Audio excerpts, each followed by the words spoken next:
Magandang araw! Ang ibabahagi ko ngayong araw ay mga kakayahang komunikatibo ng mga Pilipino. Magbasa, makinig, matuto at magsaya.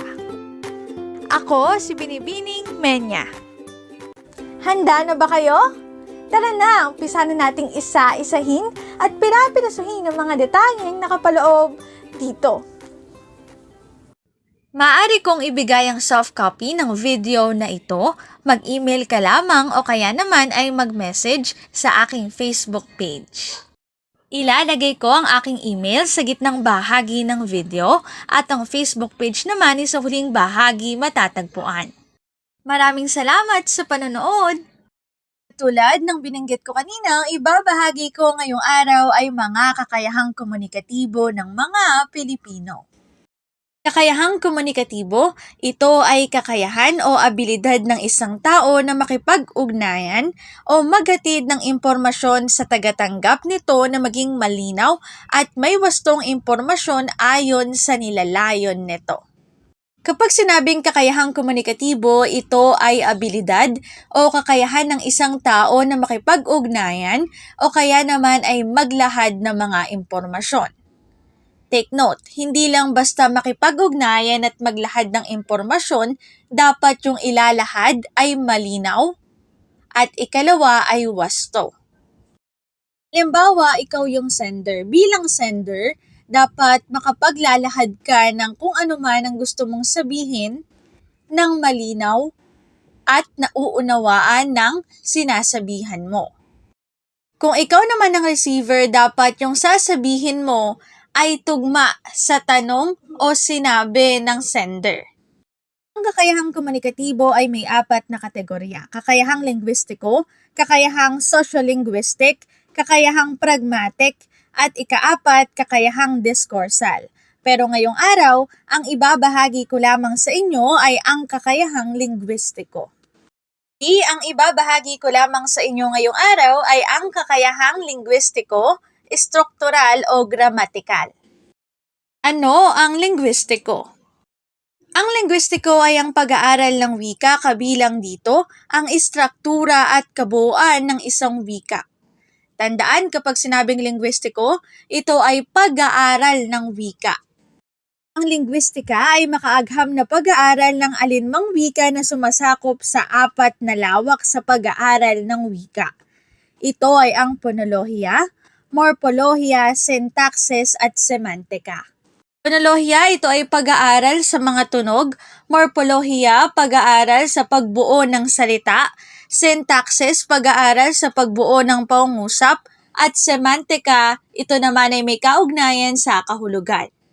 Ayon kina Michael Merrill Canale at Swains, ang kakayahang linguistic, gramatikal ay tumutukoy sa kaalamang leksikal at pagkamaalam sa tuntunin ng ponolohiya, morpolohiya, syntaxis at semantika.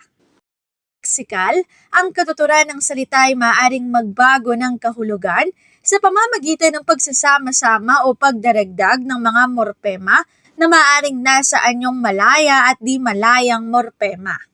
Pag sinabing leksikal, ito ay tumutukoy sa mga salita na may tiyak na kahulugan na ginagamit natin sa pang-araw-araw. Halimbawa, kapag narinig mo ang salitang aso, ito ay nangangahulugang hayop na may 4 na paa. Kapag naman narinig mo ang salitang ulan, ang tiyak na kahulugan nito ay ang mga tubig na bumabagsak mula sa langit. Mahalaga ang pagdaragdag at pagbawas ng mga titik sa salita dahil maaaring maging iba ang kahulugan ng salita kapag ito ay nabawasan ng titik o kaya naman ay nadagdagan ng titik. Gramatika. Gramatika ang mahalagang salik sa pag-aaral ng kakayahang ito. Ang gramatika ay tungkol sa tuntunin ng wastong paggamit ng bantas, salita, bahagi ng pananalita, pagbuo ng mga parirala, sugnay at pangungusap. Kapag pinag-uusapan ng gramatika, dito pumapasok ang wastong paggamit ng bantas. Kapag sinabi nating bantas, ang halimbawa nito ay tuldok. Kailan ba natin ginagamit ang tuldok? Ginagamit natin ito kapag tayo ay nagpapahayag. Pandamdam, pananong, ginagamit naman natin ang pananong kapag tayo ay nagtatanong. Kuwit kapag naman nangangailangan ng saglit na paghinto o kaya naman ng paghihiwalay ng mga ideya. Sumunod salita. Sumunod bahagi ng pananalita tulad na lamang ng pangalan, panghalip, pandiwa, panguri. Sumunod, pagbuo ng mga parirala. Kapag sinabi nating parirala, ito ay lipon ng mga salita na nagsama-sama ngunit wala itong buong diwa. Sumunod, sugnay at panghuli ay pangungusap. Ponolohiya o palatunugan. Ang ponolohiya o palatunugan ay maagham na pag-aaral ng mga makabuluhang tunog o ponema na bumubuo ng isang wika. Tulad ng binanggit kanina, kapag sinabi nating ponolohiya o palatunugan, ito ay pag-aaral ng mga tunog. Ngayon, ano ba ang tunog ng unang titik? Mahusay. Ngayon, para sa ikalawang titik, magaling. Ngayon, para sa ikatlong titik, tama. Ang ponolohiya o palatunugan ay binubuo ng ponemang segmental at ponemang suprasegmental. Na nating talakayin ang ponemang segmental. Ang ponemang segmental ay ginagamit upang makabuo ng mga salita upang bumuo ng mga pangungusap. Pag sinabing ponemang segmental, ito ay kinakatawan ng titik o letra. Mula sa mga titik at letra na ito, makabubuo tayo ng mga salita. Kapag pinagsama-sama ang titik B, A, T, A, mabubuo natin ang salitang bata o child sa wikang Ingles. Kapag naman pinagsama natin ang B, A, T, A at S, makabubuo tayo ng batas o law sa wikang Ingles. Kapag naman pinagsama natin ang B, A, N, T, A, S, makabubuo tayo ng bantas na punctuation mark sa English. Halaga ang pagdaragdag at pagbabawas ng mga titik dahil maiiba na ang kahulugan ng mga natitirang letra. Halimbawa, sa bata, kapag dinagdagan lang to ng isang titik, titik S, magiging batas na ito or law. Pero kapag ito ay dinagdagan ng N at S bilang bantas, maiiba na ulit ang kahulugan nito. Kabuuan, bawat titik na idaragdag o kaya naman ibabawas ay makaaapekto sa kahulugan ng isang salita. Ginagamit ang dawat din kapag ang sinusundang salita ay nagtatapos sa katinig or consonant, raw at rin naman kapag patinig or vowel. Ulit, kapag katinig, daw at din ang gagamitin. Kapag patinig naman, raw at rin. Halimbawa, ang salitang bayad. Ang bayad ay nagtatapos sa titik D at ang titik D ay mahusay. Ito ay katinig kung kaya't ang gagamitin ay daw. Masarap din. Ang masarap ay nagtatapos sa titik P at ang titik P ay katinig kung kaya't ang gagamitin ay din. Bababa raw. Ang bababa ay nagtatapos sa titik A na patinig kung kaya't ang gagamitin ay mahusay. Ulit, kapag ang salita ay nagtatapos sa katinig, ang gagamitin ay daw at rin. Kapag naman ang salita ay nagtatapos sa patinig, ang gagamitin ay mahusay, raw at rin. Sumunod naman, ponemang suprasegmental.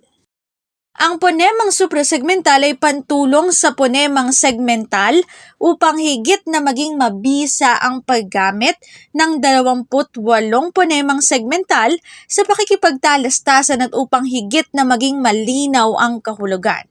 Una, sinasabi na ang ponemang suprasegmental ay pantulong lamang upang una, maging mabisa ang paggamit, ikalawa para mas maging malinaw. Mayroong tatlong uri ng diin. Ulit, mayroong tatlong uri ng diin. Diin, tono at antala. Kapag sinabi nating diin, ito ay tumutukoy sa lakas ng bigkas sa pantig ng salita. Ikalawa, tono, ang taas-baba na inuukol sa pagbigkas ng pantig ng isang salita. At ikatlo, antala, saglit na pagtigil sa pagsasalita upang higit na maging malinaw ang mensahe. Una ay diin. Narito ang ilang mga halimbawa para mas madali ninyong maunawaan. Una, buhay. Ito ay nangangahulugang kapalaran ng tao, Pero kapag sinabi nating buhay, ito ay nangangahulugang humihinga pa. Sumunod lamang na nangangahulugang natatangi. Pero kapag sinabi nating lamang, ito ay nangangahulugang nakahihigit o nangunguna. Sumunod ay tono. Sa pagsasalita ay may mababa, katamtaman at mataas. Maaaring gamitin ang bilang isa sa mababa, 2 sa katamtaman, at bilang 3 sa mataas. Ito ang halimbawa. Una, kahapon. Ulit, kahapon. Ito ay nangangahulugang pag-aalinlangan o pagtatanong. Sumunod, kahapon. Pagpapatibay naman o kaya ay pagpapahayag. Ulit sa unang larawan, kahapon. Sa ikalawang larawan, kahapon. Ang tala, maaaring gumamit ng simbolong kuwit. Unang halimbawa, hindi ako si Jason. Ikalawa, hindi ako si Jason. Ikatlo, hindi ako si Jason. Unang halimbawa ay hindi ako si Jason. Ang maaaring sitwasyon dito ay sinasabi na ang pangalan ko daw ay si Miguel. Pero bilang sagot, hindi. Ako si Jason. Ibig sabihin, hindi Miguel ang pangalan ko dahil ako si Jason. Sumunod naman na halimbawa ay hindi ako si Jason. Maaaring ang sitwasyon dito ay may tenderang nagtatanong kung sino yung bibili ng gamit. Ang isasagot ko ay hindi ako si Jason. Ibig sabihin, hindi ako yung bibili dahil ang bibili ay si Jason. Sumunod na halimbawa ay hindi ako si Jason. Maaring ang sitwasyon dito ay may nagtatanong at tinatanong, ikaw ba si Jason? Ang isasagot ko ay hindi ako si Jason. Ibig sabihin, hindi ako si Jason. Maaring ako si Miguel. Sumunod, pagkatapos ng ponolohiya o palatunugan, dadako na tayo sa morpolohiya o palabuuan. Pag sinabing morpolohiya o palabuuan, ito ay makaagham na pag-aaral sa pagbuo ng mga salita sa pamamagitan ng pinakamaliit na unit ng isang salita o morpema. Na mas madali ninyong maunawaan, narito ang ilang mga halimbawa. Pangdasal na magiging pandesal, tawid plus in, tawirin, takipan na magiging takpan, at hati plus gabi na magiging hating gabi. Sumunod naman ay syntaxis. Syntaxis, ito ay estruktura ng mga pangungusap at ang mga tuntuning nagsisilbing patunay sa pagsasabi ng kawastuhan ng isang pangungusap. May 2 anyo ng pangungusap. Una ay karaniwang anyo at ang ikalawa naman ay kabalikan o kaya naman ay di karaniwang anyo. Una, karaniwang anyo, nauna ang panaguri kasunod ang paksa. Sumunod, kapag sinabi natin kabalikan o di karaniwang anyo, nauna ang paksa na sinusundan ng ay na sinusundan ng panaguri. Para mas madali ninyong maunawaan ay narito ang ilang mga halimbawa. Una, pinatawag ng nanay ang bata. Ito ay nasa karaniwang ayos dahil nauna ang panaguri kaysa sa simuno. Ikalawang halimbawa, ang bata ay pinatawag ng nanay. Ito ay nasa kabalikan o di karaniwang ayos sapagkat nauna ang simuno kaysa sa panaguri. Makikita rin dito ang salitang ay. Para naman sa susunod, semantika. Ang semantika ay tumatalakay sa interpretasyon ng mga kahulugan ng mga morpema, salita, parirala at pangungusap. Ang semantika ay pagbibigay sa isipan ng tao ng kahulugan batay sa denotasyon at konotasyon. Kapag sinabi nating denotasyon, ito ay kahulugan galing sa diksyonaryo. Kapag naman konotasyon, ito ay sariling pakahulugan. Para mas madali ninyong maunawaan ay narito ang halimbawa. Ang halimbawa ay ilaw ng tahanan. Kung ito ay denotasyon, maliwanag ang ilaw sa bahay namin. Pero kung ito ay konotasyon, ito ay si inay ang ilaw ng tahanan. Ito na nagtatapos ang aking pagbabahagi ng mga kakayahang komunikatibo ng mga Pilipino. Sana ay marami kayong natutuhan. Muli magbasa, makinig, matuto at magsaya. Ako si Binibining Menya. Paalam! Paalala, ang wikang Filipino ay mapagpalaya at natin itong gamitin mahalin at mas paunlarin.